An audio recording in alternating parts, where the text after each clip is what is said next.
You hear when you talk to people out there, do they ask you about these things?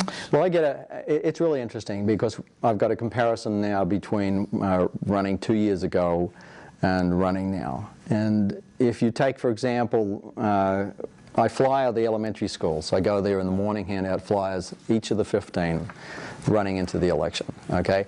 When I was at Ward School 2 years ago, they were kind of somewhat indifferent, and there was a bit of hostility because they felt like I was attacking Gail, you know, and that she was okay and stuff like that. But this time... You never attacked... No, I've never attacked Gail, and I won't. And even in your column today, you don't attack... Right, because I'm trying to stay on the issues, not attack people. And I think that's... I mean, I'm just following a really good example from politicians who do that. And also I feel that's what I'm interested in is the issues and so on. Anyway, at Ward School, we fly it again a couple of weeks ago, and the response was really terrific. People are really interested in change in math and science. And so if you ask the parents, because it's the parents who are right there, and this is repeated at each school I've been at, is the parents, if it was up to them, then I'd win the election by a large margin, because you could say a dominating section of the parents are worried. They're the ones who are sending their kids to the Russian math school. They're the ones who know the future lies ahead for their children. They know that in 10 years, if their kids are well trained in math and science, there'll be lots of good careers for them, and the United States will benefit. So the parents are totally on board on this. So we're getting a really warm reception. Translating it into votes is another issue. Yeah, you were very active in the PTOs, weren't you, over the years? Every year I served from my time my youngest son was at Underwood. He's 12 now. It's for 7 years. I've been on the PTO. All right, we have a caller. Good evening, caller. Hi, Jackie. Hi, Jeff. Hi there. I was just wondering, what is your solution to the math situation in the lower grades? Okay, the math things, yeah. Well, like I said, one thing I should say, the school system's involved in strategic planning, which as it unfolds will take about a year to kind of figure things out, another year to deploy. But we already have strategic planning from the federal level that tells us what we should be doing. And we already have some measures on math, for example, in our school system, so we don't have to wait for this. In math, it's quite clear, and everyone actually agrees about this, is that we're weak in the elementary schools. We have 3 math specialists currently deployed to 6 schools part-time, focused on the K through 2 grades. We've directed them at the schools that are the lowest performing.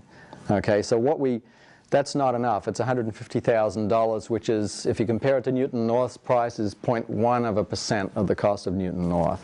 What we should be doing is doing something like we did for the literacy program, put 1 math specialist in each school so that the other 9 schools benefit and the grades 3, 4, and 5 benefit. We should be thinking about equity here, and we should be thinking about not only bringing up the kids who are struggling, but helping the kids who are gifted and talented, because they're the ones who are going to end up in the math and science-based professions. A second thing is, in the middle schools, it's quite clear that we have a problem in my mind, and that is we are streaming kids out of a strong math track in the 7th grade. Okay, in the 7th grade, you go either into accelerated math or into regular math. And regular math never makes it to calculus, so those kids are being biased against going into a science, engineering, or math career. So that's, and the MCAS show that. In the middle school, we have a systematic problem with the MCAS, where in the 6th grade, the English and math MCAS are very similar, but in 7th and 8th grade, the MCAS for math is 10 to 15 points below English. So it shows a weakness in the 7th and 8th grade, which needs to be addressed. What's your position?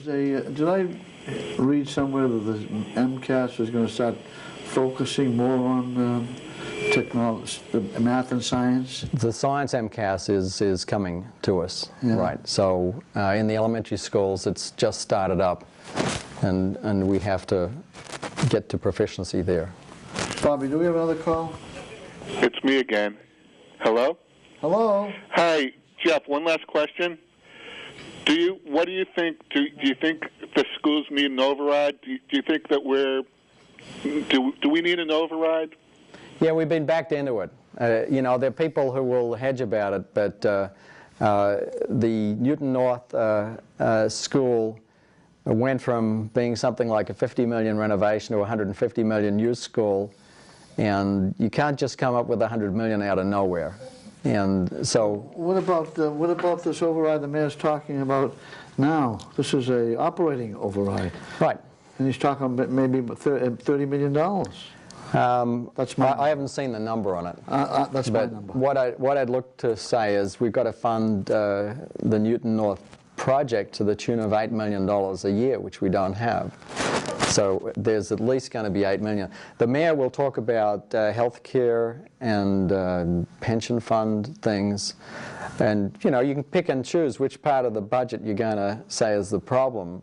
But we've got a big infrastructure problem with Newton North costs, and which was caused to a great degree by lack of maintenance. And it seems to me... The whole system is in shambles because of lack of maintenance. Well, I think that's the constant thing we have to worry about, and I think any homeowner knows that you have to take care of it, and you avoid it at your peril. And I think that's been, people will argue that this has been going on for a long time, but I think everyone owns this problem who was in government over this period. I think it was Tommy Conkin that said to me one time, for every dollar that you don't spend on maintenance. Maintenance, it's going to cost you $6. Right, to fix it if it's left. Yeah, that's what he said. Right. For every dollar you try to cut and saving on maintenance, you're going to end up paying $6 to make the repair. So structurally in the budget, we've got to make it so that people can't neglect maintenance. Because it's just like, we see it in retirement plans. If you don't put away a small amount of money each year as you're going through your career, you end up with nothing at the end. If you put away a small amount, you end up with a retirement plan. What happens if they don't pass an override? We're in really deep trouble. Well, yeah, suddenly. It's very unlikely that it's going to happen, that they're going to pass, I think.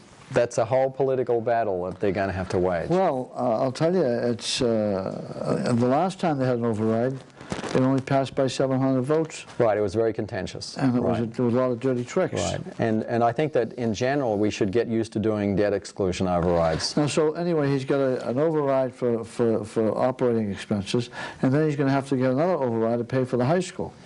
Well, I think he's going to work it so that this will pay for the high school. He won't have two chances at it. Yeah. Right, he knows. Yeah, the mayor wants... Have you talked to the mayor about these things? No, I'd love to, though. I think... But, well, everyone knows what's going on. There's a lot of guys like you in this city that could really help the mayor, you know what I mean?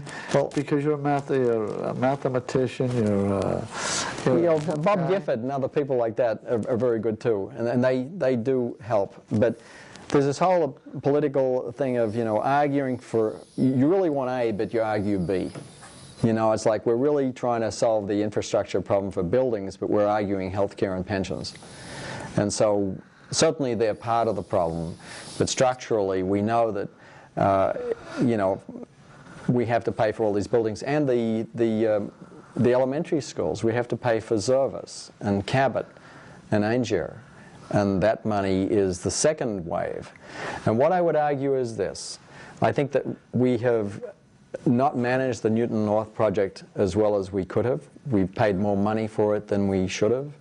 And what we want to do is have people in elected office who are going to make sure that in the second wave of renovation, it's done as efficiently as possible. So we get really green buildings, so the operating cost is low and so on. So I think that that's a really important issue.